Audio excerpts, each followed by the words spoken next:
Fala pessoal, vamos para mais um vídeo aqui no canal. E depois de ter conquistado o Paulistão 2023, os comentaristas da ESPN falam um pouco mais sobre essa façanha do Palmeiras de ter goleado o Água Santa depois de ter perdido o primeiro jogo por 2-1 e o Palmeiras goleou por 4-0. E além do mais, eles recebem a visita da cria da base do Verdão, o volante Fabinho. Vamos se ligar no vídeo aí. O assunto é outra hegemonia, né? O bicampeão paulista, Abel Ferreira e seus comandados.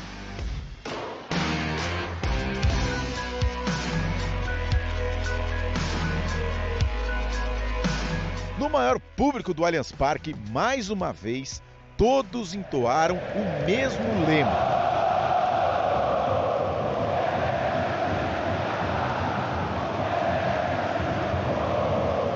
Nós somos o time do amor e o time da virada. Já vos disse que sou um treinador que gosto de estar onde querem que eu esteja.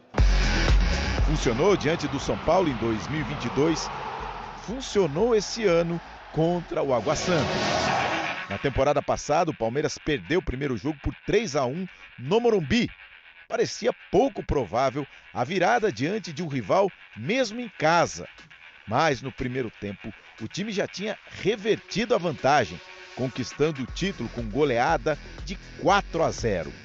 Esse ano, o roteiro foi parecido. O Palmeiras perdeu o primeiro jogo para o Água Santa por 2-1.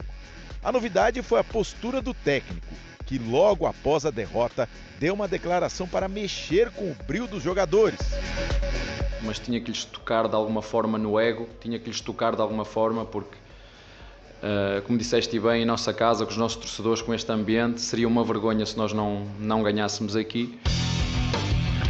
E não é que deu certo. Em 32 minutos, o Palmeiras já vencia por 3-0, conquistando o bicampeonato com mais uma goleada por 4-0.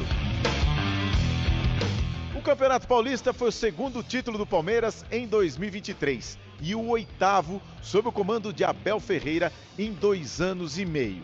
Acho que vocês já entenderam que há um animal competitivo dentro de mim e quando acaba a competição eu desligo. O contrato de Abel com o Palmeiras vai até o final de 2024. Quantos títulos? Quantas viradas ele ainda pode conquistar? Até lá, ninguém duvida que o Palmeiras de Abel Ferreira vai brigar em todas. Além de jogadores e técnico, os palmeirenses ainda têm muitas vozes para relembrar de que se trata de um time competitivo.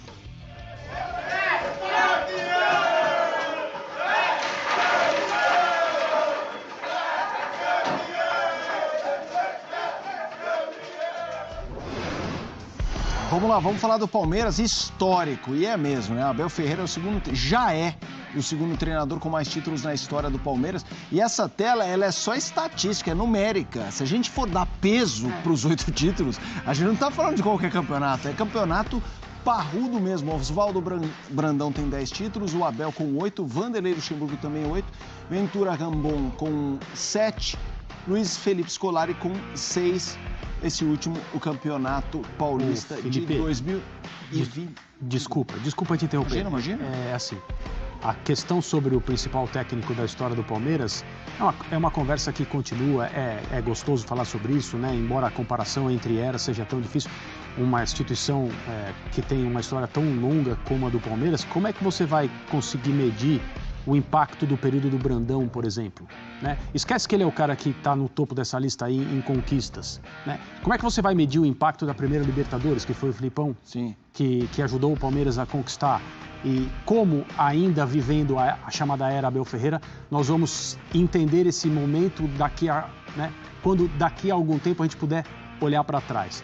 Agora, tem uma métrica que é essa aí. A quantidade de taças, a quantidade de conquistas. Tem um cara acima dele ainda. Se ele ultrapassar o Brandão, é aquela coisa que se vê no tênis. Djokovic é o cara que vai ter mais grandes slams. Os números não mentem. E por essa métrica acabou a conversa. Ele pode não ser o maior, mas ele será o melhor. Porque melhor é uma questão de objetivo conquistado, né? maior é uma questão de simbologia, impacto, representatividade para as pessoas. Aí se aceita qualquer tipo de argumento e opinião. Se ele passar o Brandão, a conversa termina em uma métrica que talvez seja muito decisiva. Fã de esportes, a gente vai falar desse Palmeiras. Há pouco, quando falava do Flamengo, o André falou sobre o processo Palmeiras, o método e tudo mais que envolve o Palmeiras. E eu acho que tem a história do Abel, tem contratações de peso, como o Dudu lá atrás como um símbolo. Mas tem uma coisa que dá para falar que o Palmeiras mudou o seu patamar, é como ele trabalha a base. Né? Porque isso não era uma característica do Palmeiras e hoje é a referência de mercado. Não era uma característica histórica. Exato, exatamente. Histórica. E a gente está aqui com o Fabinho, volante do Palmeiras. Fora do ar até perguntava, chegou com quanto? Com 12-13, 2015 e tal. E ele faz parte desse elenco, é utilizado, está ganhando cada vez mais espaço. No jogo contra o Bolívar foi sentir falta de ar lá em La Paz, como titular, e a gente vai falar sobre isso. Fabinho, é um prazer tê-lo aqui, obrigado. Viu o colar bonito que ele veio? Mostra, vou pedir até para os nossos cinegrafistas Esse não tem lá no nosso figurino. Não tem no figurino? Aí é a medalha de campeão. Eu queria que você falasse um pouquinho, que eu acho que é muito importante para esse final, o que o Abel trabalhou para esquecer o jogo 1. Assim, ok, eles ganharam 2-1, esquece e vambora para resolver tão rápido. Primeiramente, boa noite, né? Um prazer estar aqui também. E, cara, o primeiro jogo, a gente sabia já que seria um jogo muito difícil, mas a gente sabe a força do nosso grupo, né? E o Abel trabalhou isso durante a semana, que a gente era capaz, que a gente tem capacidade de vencer, como a gente já venceu outras vezes, esses resultados adversos. E a gente não tinha dúvida que se a gente entrasse com vontade, com determinação e fizesse o que a gente treinou, a gente sairia vencedor dessa partida aí.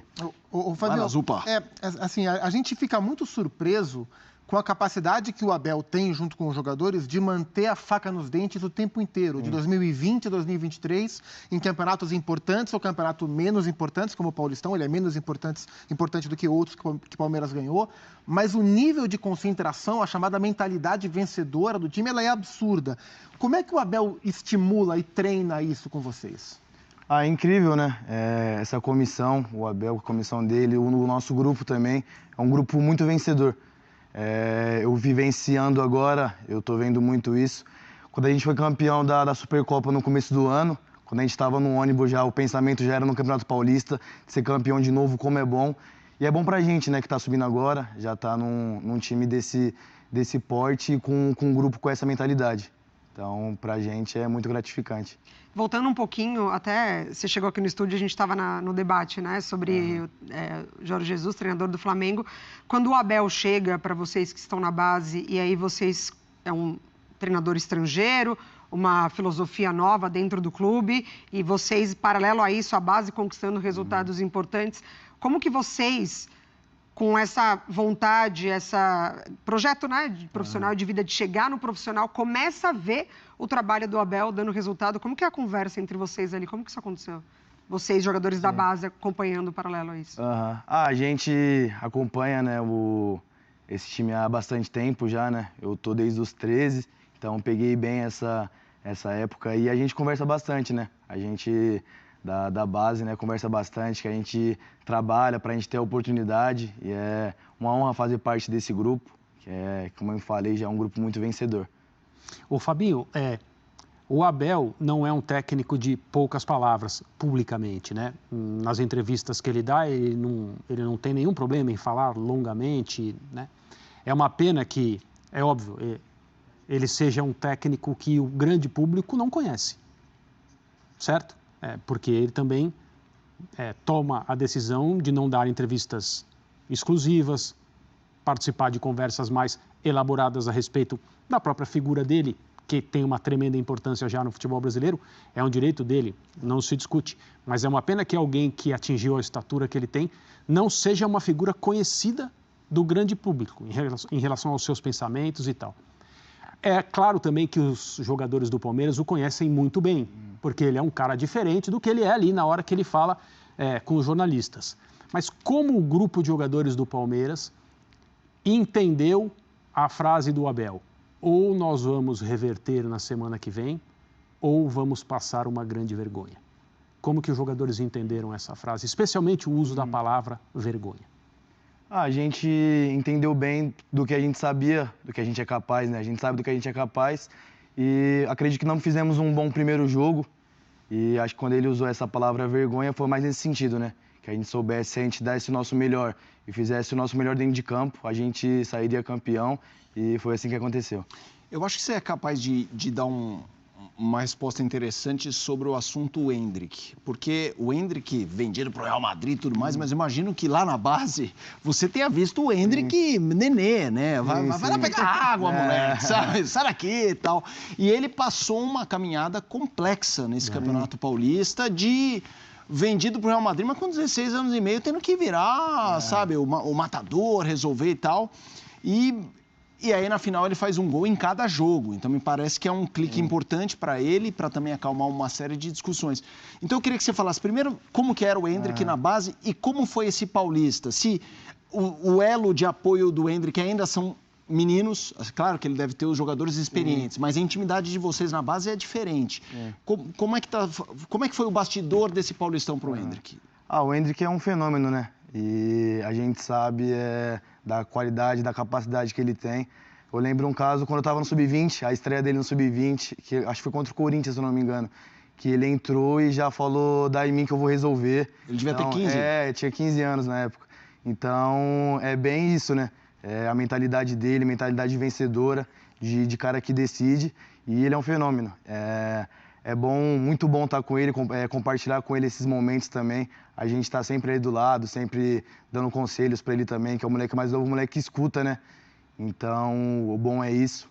Ele anda muito com a gente, anda muito com os mais velhos também. Então, ele procura aprender com todo mundo, assim. E é um cara decisivo. A gente viu aí.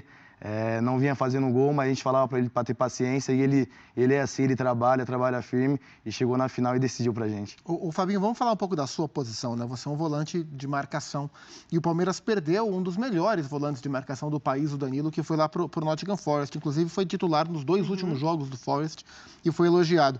E aí, quando todo mundo imaginava que o menino seria o primeiro volante, ou o Jailson, que você poderia ganhar espaço, ou que o Palmeiras iria no mercado contratar um primeiro volante, eis que o Abel mexe as peças, transforma o Zé no camisa 5, solta mais o menino por um lado, tem o Veiga por outro, e o Zé, mais uma vez, dá conta, né? O Zé Rafael, que ele é meia-direita de origem, virou segundo volante campeão de tudo no Palmeiras e agora virou praticamente um primeiro volante campeão paulista. Te surpreendeu a adaptação do Zé Rafael a essa função? Não, o Zé é um grande jogador, né? Ele é uma inspiração para mim também. Eu também, quando eu cheguei na base do Palmeiras, eu jogava de 10, aí depois joguei de 8, hoje jogo mais de 5, mas faço bem essas 3 funções no campo e ele é uma inspiração para mim, então não me surpreendeu não. Ele é um grande jogador e onde colocar ele dá conta do recado. O Abel uma vez deu uma entrevista falando, foi questionado, né, sobre isso. Quem que vai ser o substituto imediato do Danilo, enfim, quem que você vai usar. E ele falou sobre algumas conversas que ele teve com você, que ele destacou, ele fala para mim, pode colocar, confia em mim, pode confiar em mim. Como que é a sua conversa com ele em relação a isso? Porque você vem para ganhar a posição, né, mas para brigar com quem já está lá. Sim, a gente conversa assim bastante e eu procuro dar essa resposta não só fora de campo, mas dentro de campo também, né? Nos treinamentos, nos jogos que ele tem me dando as oportunidades. E é bem isso, esse nosso relacionamento de eu trabalhar e dar a resposta para ele dentro de campo, para ele olhar para mim e ver que ele pode confiar em mim. André? É isso, pessoal. Falaram um pouco mais sobre o título do Palmeiras no Paulistão. E receberam o volante Fabinho para falar um pouco sobre o Abel, falou sobre o Endrick e a adaptação dele no profissional. Beleza? Obrigado por ter assistido e até o próximo vídeo.